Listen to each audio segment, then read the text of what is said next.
There is always light, if only we're brave enough to see it, if only we're brave enough to be it. The first thing I remember seeing is the doctor leaning over my bed with like a tear rolling down his face. And I remember thinking, where am I? I think I'm in a hospital. And why is the doctor crying? And he leaned over and he said, we didn't think you were going to make it. I remember him saying that to me. He said, I'm so happy to see you. Kind of makes me want to cry. Because like, now I do picture it.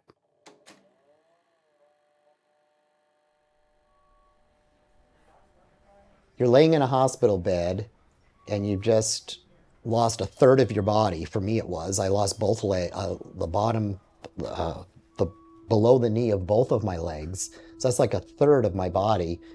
And you think, my life's never going to be the same. You know, will I ever walk again? Is anybody ever going to accept me like this? Will I accept myself? Will I ever work again? Will I ever, there's so many things that are just unknown. I felt like I lost the person that I thought I was.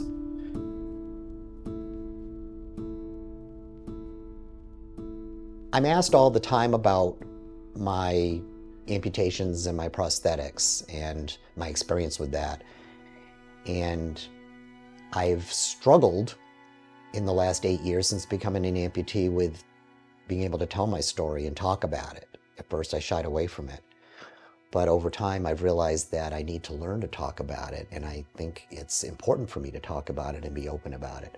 So when somebody approaches me like for an interview like this, I think it's important for me to accept that challenge. In life prior to my limb loss, I was more focused on making everybody else happy, making my clients happy, making my friends and family happy, making my partners happy, and being perfect for all of those outside things. I think the things that have gotten me places in life is maybe because I was a perfectionist to a certain degree.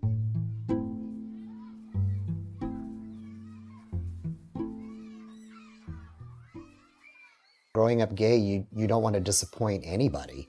And you feel like within yourself, at least for me, I felt like I was a huge disappointment, not only to myself, that I would be a disappointment to my parents and my family and even my friends. And maybe that's part of being a gay man too, is like you feel like you're really not good enough as a man because you're not straight. And so you always want to be better. You always want to be the best you can be. So you end up almost internalizing it to the point where you become a perfectionist in everything that you try to do. And I kind of lived my life that way for a long time. My business partner, I think maybe had visited me when I was in a coma once. But once I came through the coma and they took me off life support and I was conscious and lucid again, he came to visit me in the hospital a second time. And he was shocked at like how bad off I was, and that, I had just had my amputations at that point. And he basically leaned over the bed when he saw me and he said, "You're not coming back to work, are you?" And I looked up at him and I just knew the answer was no, I'm not coming back. It's hard to describe that feeling because it's almost like you're in an alternate reality when you realize that everything that you thought, everything that you based your life on, and everything that was normal to you, that you woke up to every day, was basically turned upside down and was not going to be the same again.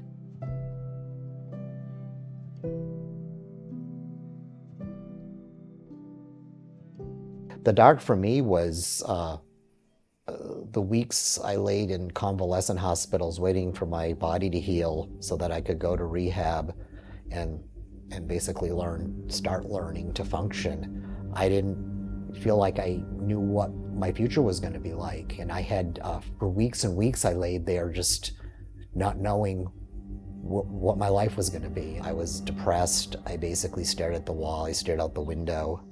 Fortunately, I had a bird feeder outside my hospital window in the convalescent hospital I was in. And my husband would refill it every time he'd come to visit with bird food because he knew that really the only joy I got during the day was just watching the birds feed from the bird feeder outside my window. He was by my side through the whole thing when I was unconscious for a couple of weeks. And he was my sentry.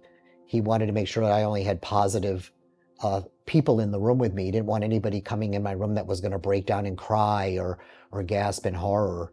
And he knew that keeping the space and the energy around me as positive as possible was going to help me pull through it and move on. And that's an invaluable thing to have in your life. The fact that I had somebody there who was looking out for me, that had my back through it all. You realize that that's really what it's all about. Are those people. I don't know if I can even put it into words.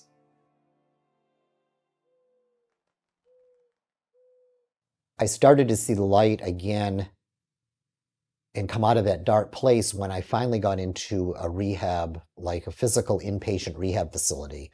I got transferred to another hospital from the one that I had been in for weeks and weeks.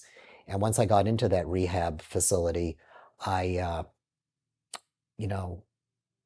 first few days you're thrown into a gymnasium full of other people that have physical problems, burn victims, people that have been in car crashes, people that are way worse off than you.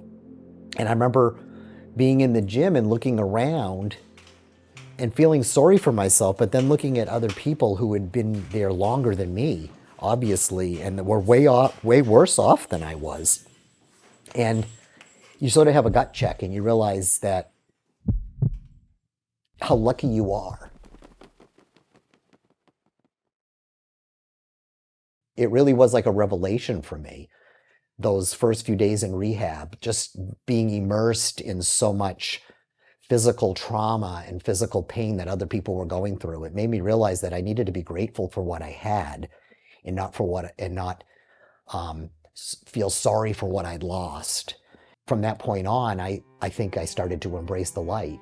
Everything kind of came into perspective for me, learning to accept that you have this limb loss and that you are going to be different. I just had to do the work to get my body to a point where I could get the gear and the limbs to walk, but those people were never going to walk again.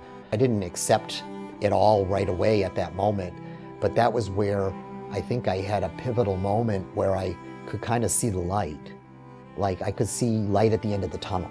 It opened me up more as a person. I was more closed down. I was more narrow focused. I was more going through life with blinders on. I had a good career. I had a good job. I was fortunate to have all those things in my life, but I in a way, almost took a lot of that for granted. You could lose a spouse to death. You can lose a job. You can lose your limbs, just tomorrow.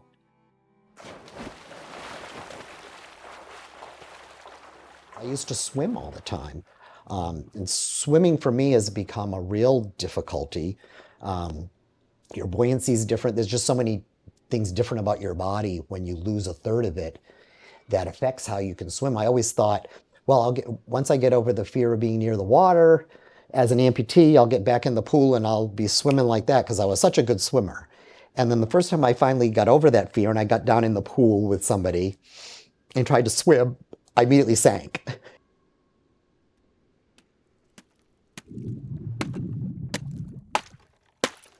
It was just sort of necessary to let go of it. Because, once you don't have legs anymore, it's like there's a lot of things that are very imperfect that you just have to be okay with. I'm going to have to be a little bit more selfish in order to heal and in order to rebuild and get back on my feet. And in that process of looking inward and focusing more on yourself, you realize that the things you need to focus your perfectionism on are you. I need to perfect some of these physicality issues that I have as an amputee. And so in doing that, when you start focusing on those things and those become more important, you kind of let go of a lot of the external irrelevant stuff. You start to realize, well, a lot of the stuff that I've always focused on that was so important that I get perfect, a lot of that stuff doesn't really add up to much. I kind of looked back on those instances in my life where I had grieved the loss of something else and thought about what I did to pull myself through those times and how I knew that at some point I was going to heal and I was going to be able to move on. So eventually you kind of put your life back together. You say goodbye to the old life to a certain degree, and you start a new life and you start building that and finding the things that work for you as an amputee.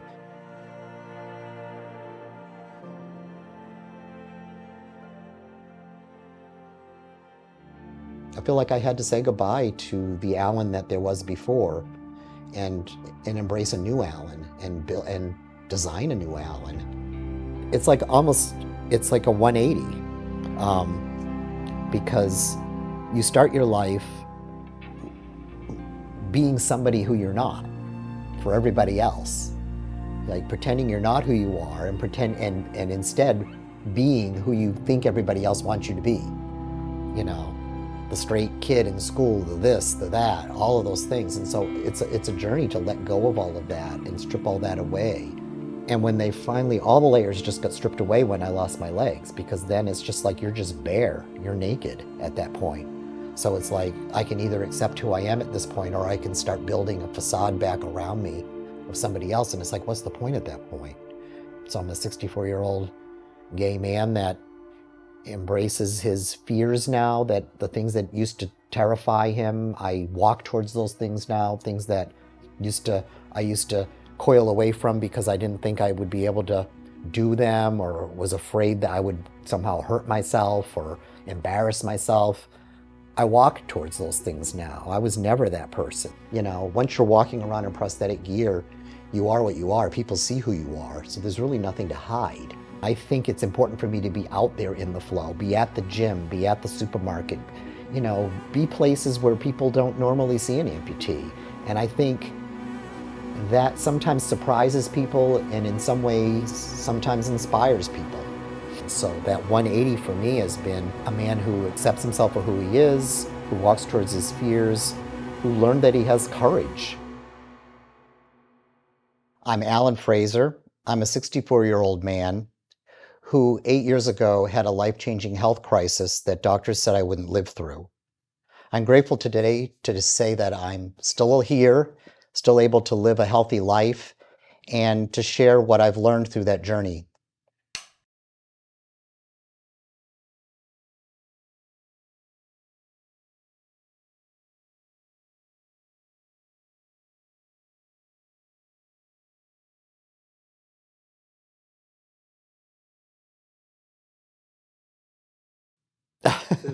These are tears of joy. I'm happy to be alive, you know. So, Yeah. sorry. No, that's good.